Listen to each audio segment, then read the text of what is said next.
আজকে বানাবো apple cider vinegar with mother. এখানে আপেল সুন্দর করে ধুইছি, এখানে কাটবো। এরকম ছোট করে 2টা আপেল কাটতে হবে। তারপরে আপেলগুনি কাঁচের বোতলে ঢালতে হবে। এরকম কাঁচের বোতল নেবেন। আপেল বোতলে ঢালার পরে 2 চামচ ব্রাউন সুগার দিবেন।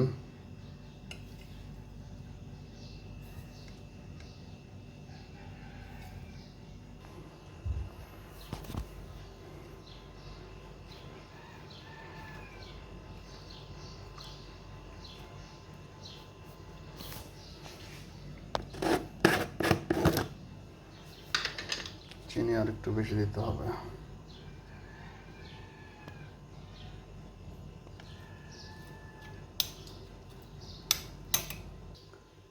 এটাকে এরকম পাতলা টিস্যু দিয়া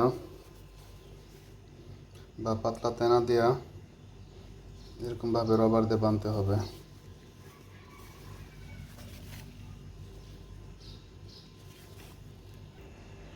এরকমভাবে বেঁধে রাখতে হবে। 2 দিন পরে দেখতে হবে এটার মধ্যে ভুত করবে। তারপরে 1 সপ্তাহ পরে আবার চিনি দিতে হবে। এটাকে দেখে এভাবে রাখবেন। তারপরে সেওয়া জায়গার মধ্যে এটাকে রাখতে হবে।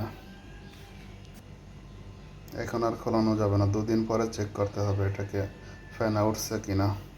তারপর 1 সপ্তাহ পরে আবার চিনি দিতে হবে। এভাবে 1 মাসের মধ্যে হয়ে যাবে আপেল সিডার ভিনেগার। এটাকে ছাঁকতে হবে। ছাঁকার পরে আবার 1 সপ্তাহ 2 সপ্তাহ রোদে দিতে হবে। তারপরে আর 1 সপ্তাহ পর 3 সপ্তাহ পর এটা হয়ে যাবে apple cider vinegar with mother. ইনশাআল্লাহ সবাই উপকৃত হবেন। ভালো থাকেন। আসসালামু আলাইকুম ওয়া রাহমাতুল্লাহ। 2-3 দিন পরে এরকম হয়েছে।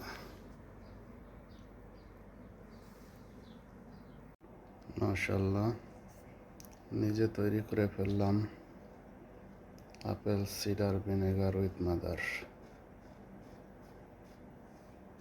মাশাআল্লাহ।